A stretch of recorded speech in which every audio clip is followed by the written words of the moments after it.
Yesus adalah jawaban. Saya rindu sekali, kangen sekali buat ketemu dengan saudara. Dan hari ini kita bicara tentang keluhan yang merusak mental. Wah, dari judulnya saja saudara langsung melihat bahwa poin kali ini kita berbicara tentang keluhan. Apakah itu sering Anda lakukan? Kalau orang nggak mengeluh, apakah itu wajar? Atau justru mengeluh itu adalah hal yang wajar? Karena kita kalau mengalami kesulitan, otomatis seringkali mulut ini mengeluh untuk mengungkapkan. Atau kita nggak suka melihat keadaan-keadaan yang tidak sesuai dengan keinginan kita, atau kita membandingkan dengan orang lain. Maka mulut tiba-tiba mengeluh, mengucapkan hal itu. Anda mungkin juga terbiasa itu dari kecil, karena Anda mendengar dari keluarga, orang-orang sekitar, mungkin kakak, adik, atau saudara, mungkin teman-teman Anda. Sehingga keluhan itu menjadi kebiasaan. Apakah itu wajar? Apa sih dampaknya? Apakah itu baik? Ataukah justru buruk? Bahkan itu merusak mental kita. Menurut Anda bagaimana ya? Coba Anda tulis dan komen di bawah ini. Anda mungkin punya hal-hal yang setiap hari juga mungkin Anda begitu bangun tidur, aduh kenapa ini panas matahari. Begitu Anda lihat, waduh kenapa ini orang tuaku suka protektif saya, mau pergi kemana dia jagain. Wah, Anda mungkin ketemu dengan pacar, waktu Anda ketemu pacarmu, Anda berkata, wah ini pacar saya terlalu kurus, terlalu tinggi. Atau mungkin hal-hal yang lain. Saudara, ada banyak hal yang bisa mengakibatkan kita mengeluh. Bahkan saya bertemu dengan orang-orang yang begitu dia membuka mulutnya, yang selalu keluar adalah keluhan. Begitu dia berbicara, yang selalu dia lihat adalah hal-hal yang jelek, hal-hal yang negatif. Sampai-sampai saya pun juga kadang-kadang kaget, kok bisa dia lihat hal yang seperti ini. Tapi mari kita belajar hari ini bahwa keluhan itu adalah hal yang penting nggak? Pokok nggak? Wajar nggak? Harus nggak? Ataukah justru itu adalah hal yang buruk, hal yang tidak baik, hal yang membuat kita tidak bisa melakukan apa-apa? Nah, coba Anda pikirkan buat hal ini. Karena secara mental, kalau orang kebiasaan mengeluh, maka yang selalu dia lakukan mengeluh. Bangun pagi mengeluh. Tidak ada makanan mengeluh. Lihat yang sedikit yang tidak baik mengeluh. Saudara, apapun dia lihat selalu menjadi keluhan. Wah, makanan saya kenapa dingin? Kenapa saya tidak dikasih makanan yang panas? Waduh, kenapa saya ditinggalkan? Saya tidak diantar ke sekolah. Waduh, kenapa saya cuma diberi uang jajan sebegini? Saudara, selalu ada sebab sehingga dia mengeluh. Dan ini yang terjadi, dia pun juga mendengar itu terjadi kepada orang tuanya. Sehingga dia tertular tuh. Orang tua selalu mengeluh, kenapa duitnya setiap bulan aja begini? Kenapa kok pergi pulangnya terlambat? Dia bicara kepada suaminya, aduh kenapa kita ini nggak punya mobil baru? Tetangga sudah beli mobil baru. Kita ini begini-begini saja, TV-nya belum diganti. Kenapa anak kita nggak bisa sekolah seperti di orang lain? Di sekolah kita hanya bisa di sekolah ini. Yang di mana ya itu sih karena kamu udah kerja keras, itu sih karena kamu tidak punya koneksi, itu sih karena kau tidak bergaul dengan orang lain. Keluhan demi keluhan terjadi karena dia selalu melihat itu, dan ternyata itu terjadi juga kepada anaknya.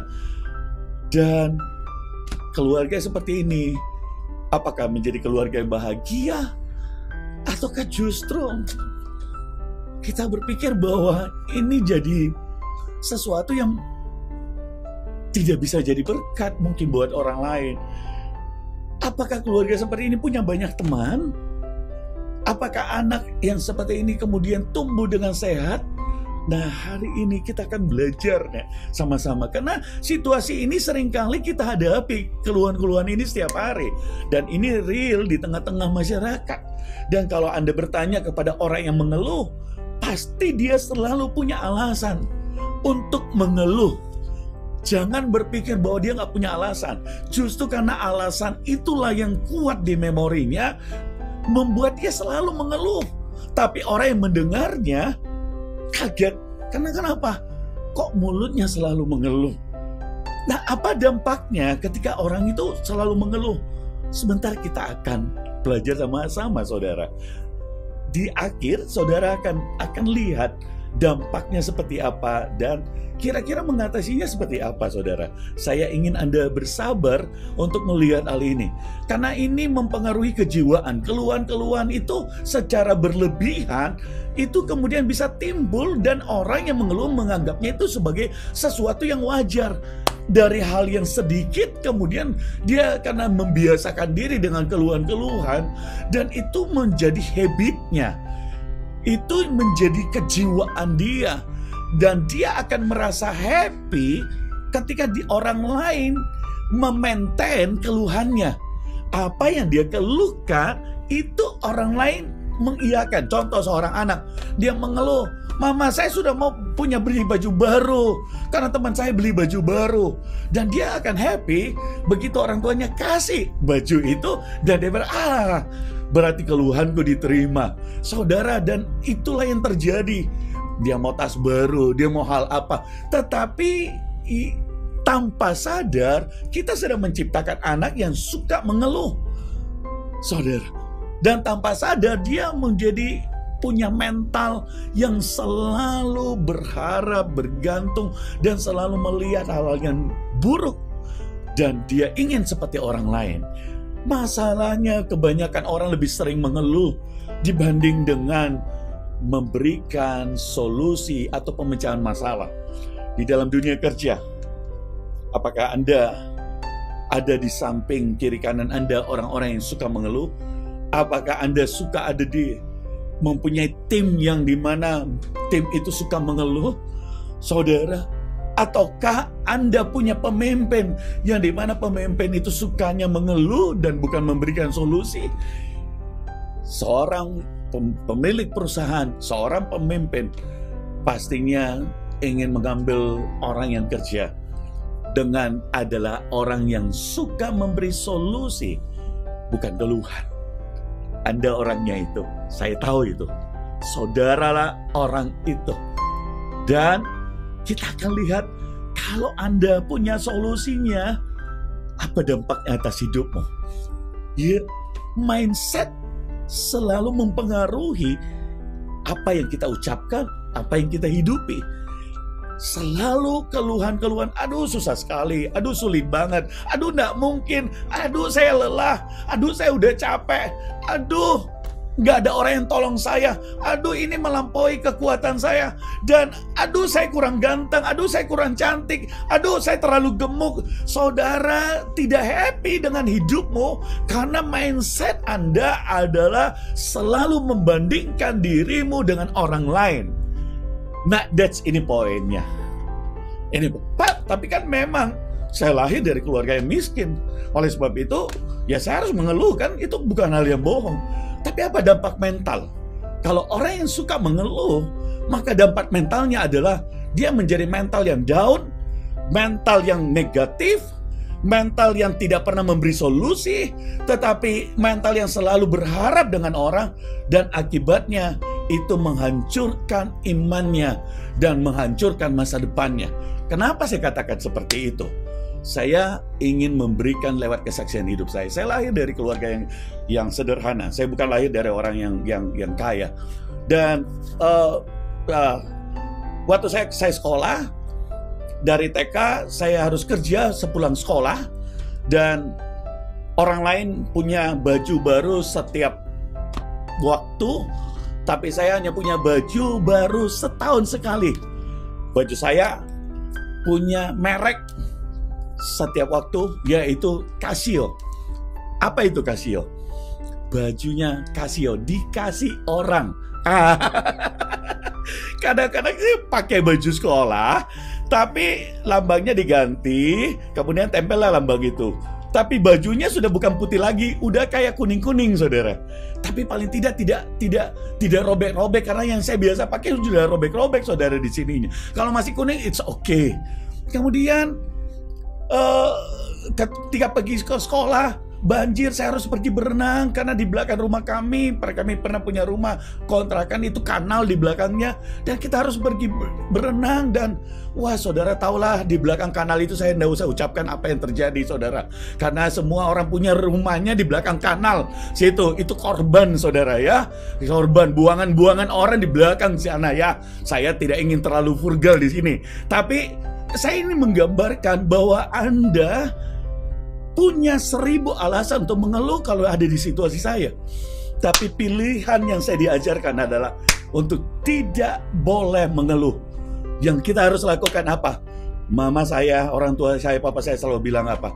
Kita masih lebih baik karena kita masih makan. Kita masih lebih baik karena kita punya atap rumah. Kita masih lebih baik karena engkau masih bisa sekolah sekalipun pakai baju Casio. Banyak orang yang nggak punya baju. Kau masih punya baju yang diberikan lewat sepupumu, diberikan lewat kokoh sepupumu. Lihat, kalau kokohmu bisa berhasil, kau juga nanti bisa begitu. Kokohmu jadi dokter, kamu juga bisa. Dia jadi insinyur, kamu juga bisa.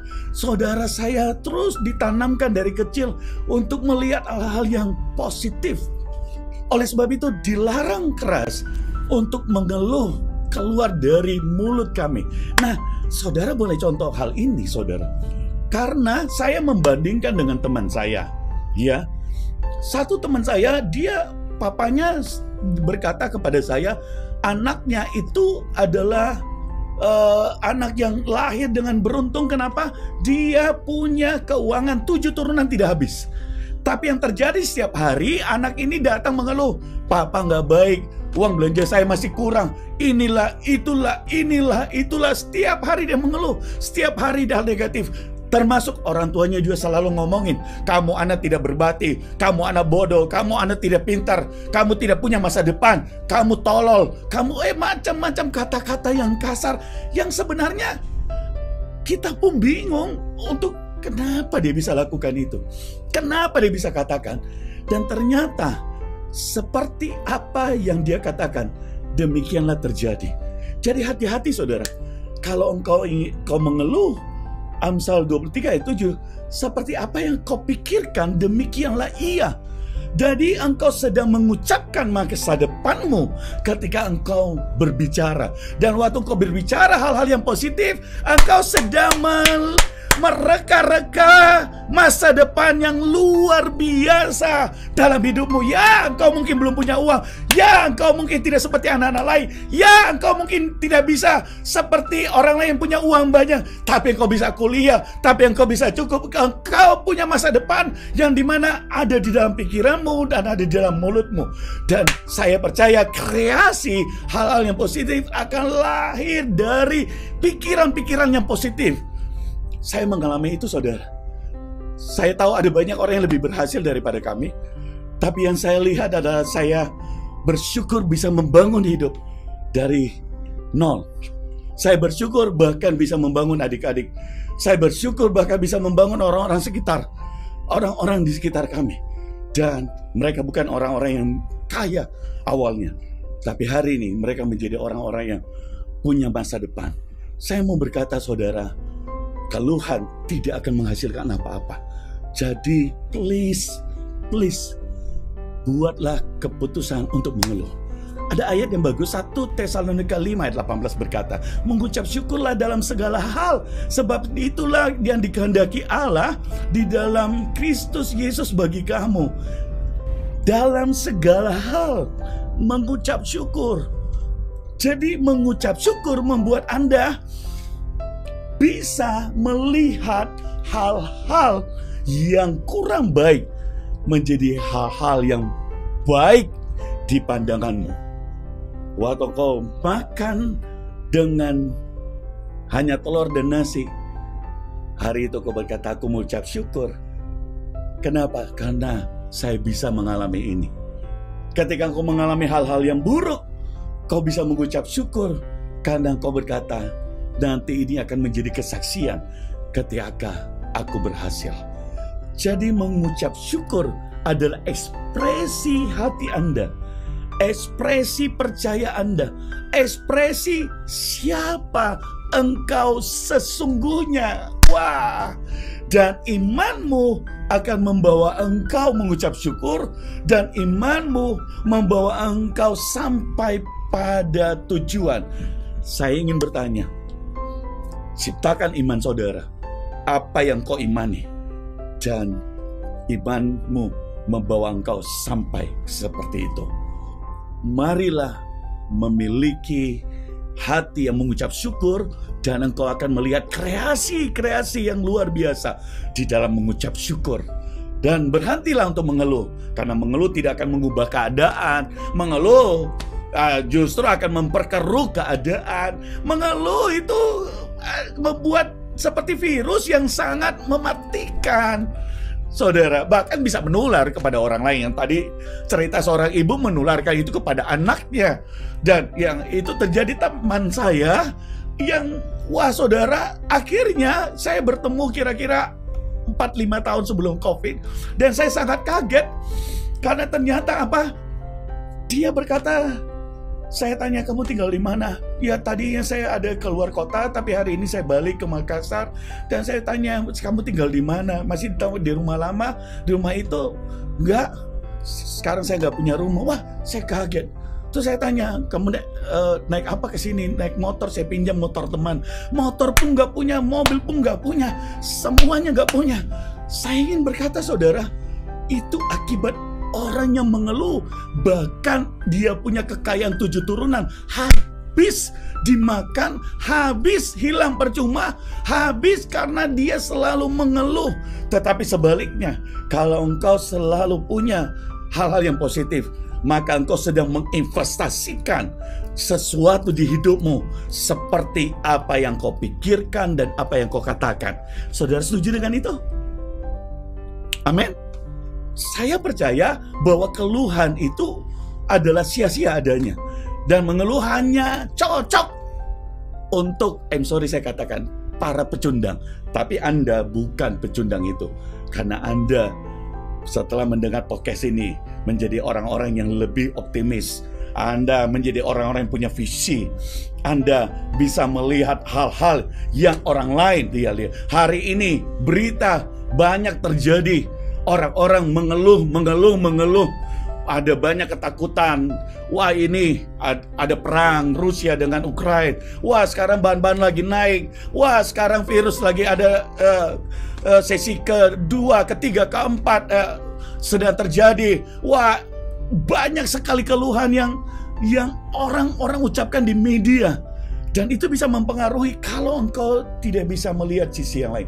Tapi kalau dirimu positif, maka engkau akan melihat peluang di tengah-tengah keluhan itu. Orang down, tapi kalau Anda positif, Anda naik. Anda bisa melihat peluang itu dan Anda menangkap peluang itu. Kalau Anda bisnisman, Anda akan punya bisnis yang naik menjadi jawaban. Anda bisa melihat perpindahan kekayaan itu kepadamu. Mari lihat saudara, karena hal yang positif itu terbangun karena orang lain boleh mengeluh, tapi Anda selalu mempunyai hati yang positif dan percaya. Hari ini, Anda punya mental yang positif bukan? Yesus adalah jawaban.